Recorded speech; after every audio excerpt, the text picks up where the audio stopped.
Bueno, estamos aquí haciéndole la prueba de hermeticidad de cilindros. Estamos ubicados en el cilindro 6, que es el que nos daba, pues ahora sí que falla, ¿verdad?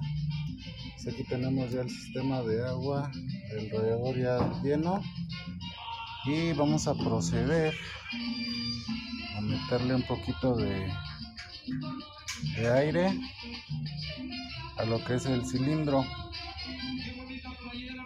Aquí ya tenemos algo de presión y aquí vemos cómo empieza a subir.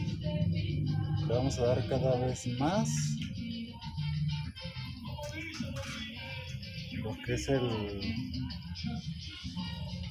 manómetro, y pues aquí está la prueba de que tenemos una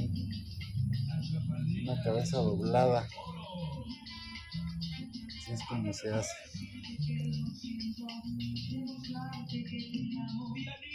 Obviamente ya le quitamos y pues deja de hacerlo. Ese es el tema que traemos aquí.